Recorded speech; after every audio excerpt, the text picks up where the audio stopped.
আসসালামু আলাইকুম। আশা করি সবাই ভালো আছেন। আজকে আমরা তাকামুল সার্টিফিকেটে কোনো আপডেট দিব না, কারণ বর্তমানে তাকামুল সার্টিফিকেটে কোনো আপডেট এখনও আসে নাই আমাদের হাতে। কিন্তু আপনারা অনেকেই আমাকে কমেন্টে বলেছেন যে কিভাবে তাকামুল পরীক্ষা দিতে হয়, পরীক্ষার সময় আপনারা কী কী কাগজপত্র নেবেন, সে বিষয়গুলো নিয়ে কিন্তু আজকে আপনাদের সাথে আলোচনা করব। আপনারা অনেকেই জানেন তাকামুল পরীক্ষায় কিন্তু আপনার বেশিরভাগই আপনার 100 জনের মাঝে পরীক্ষা দিলে কিন্তু প্রায় আপনার 30% পাস করার সম্ভাবনা, এবং বাকি সবাই কিন্তু পাস করতে পারে না। মূলত বিষয়টি হলো তাকামুলে আপনার দুই সিস্টেমে কিন্তু ওরা পরীক্ষা নেয়। পরীক্ষার সিস্টেমটি হলো, আপনি যখন পরীক্ষায় যাবেন, পরীক্ষায় যাওয়ার আগে আপনি কী কী কাগজপত্র নেবেন, কাগজপত্রগুলো আমি আপনাদেরকে সর্বপ্রথম বলি। আপনারা আপনাদের মেইন পাসপোর্ট সাথে নেবেন।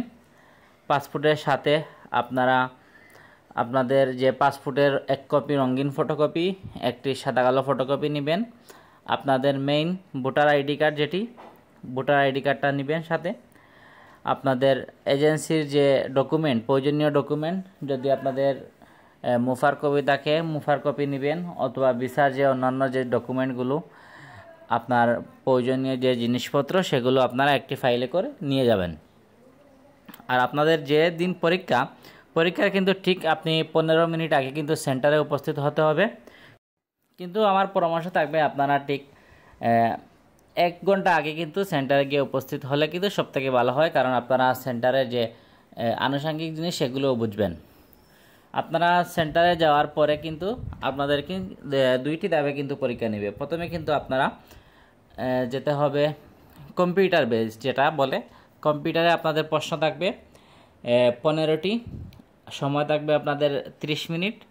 আপনারা 30 মিনিটে কিন্তু 15টি প্রশ্নের উত্তর দিতে হবে, কিন্তু সব প্রশ্নের উত্তর কিন্তু আপনি কম্পিউটারে দিবেন।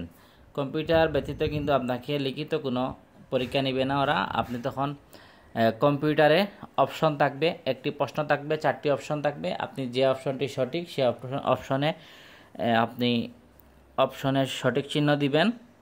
এবং আপনি কম্পিউটারে অনেকে আছে, ধরেন আপনার কম্পিউটার কিন্তু প্রশিক্ষণ পারে না, কম্পিউটার চালাতে পারে না, সেক্ষেত্রে আমরা বলবো আপনারা যারা তাকামুল পরীক্ষা দিবেন, তাকামুল পরীক্ষা দেওয়ার আগে আপনারা যে কোনো আপনাদের এলাকায় যে কোনো কম্পিউটার দোকান অথবা যারা কম্পিউটারে শেখায় ওদের কাছ থেকে কিন্তু আপনারা 2-3 দিন কিন্তু আগে প্রশিক্ষণ নেবেন।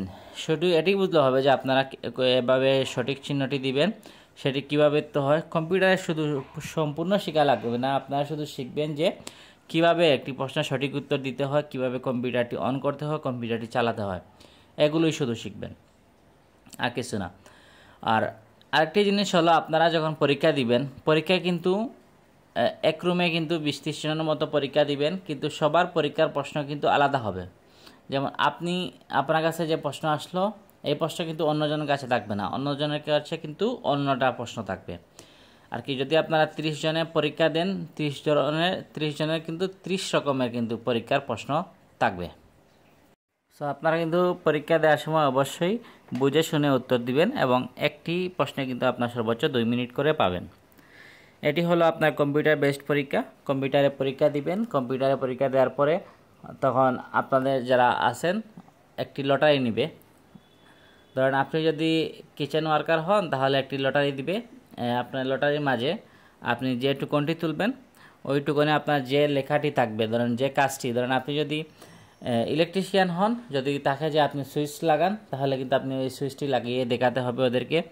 যদি আপনি মেশিনের কাজ হন, যদি আপনার এখানে টুকনে দেখা যায় আপনি টাইলসটি সুন্দর করে লাগান, এখানে কিন্তু আপনি টাইলসটি লাগাতে হবে। সো প্র্যাকটিক্যাল পরীক্ষা আশা করি আপনারা সবাই পারবেন, কারণ আপনারা যে বিষয়েই যাবেন না কেন, অবশ্যই কিন্তু আপনাদের একটি তো ন্যূনতম ধারণা আছে যে কীভাবে এই কাজটি করতে হয়। মূলত মেইন সমস্যা যেটি হলো, সেটি হলো আপনার কম্পিউটার বেসড। সো আপনারা একটু পরীক্ষা দেওয়ার আগে অবশ্যই কম্পিউটার একটু চালানো শিখবেন। শেখার পরে কিন্তু আপনারা পরীক্ষায় যাবেন। আর এটি কিন্তু যদি আপনারা না যান, তাহলে কিন্তু আপনারা যে আবেদন যে ফিসটা কিন্তু আপনাদের সম্পূর্ণ নষ্ট হয়ে যাবে। যদি আপনারা উত্তীর্ণ না হন পরীক্ষায়, তাহলে কিন্তু আপনার আবার সেম ফিস দিয়ে কিন্তু আবার নতুন করে পরীক্ষা দিতে হবে। সো আপনারা যারা পরীক্ষা দিবেন অবশ্যই পরীক্ষা দেওয়ার আগে আপনারা কম্পিউটার চালানো শিখবেন। শেখার পরে সেন্টারে যাবেন, গিয়ে পরীক্ষা দিবেন এবং যে কাজ আপনি পরীক্ষা দিবেন সেই কাজে কিন্তু মোটামুটি আপনাকে সম্পূর্ণ জানা থাকতে হবে।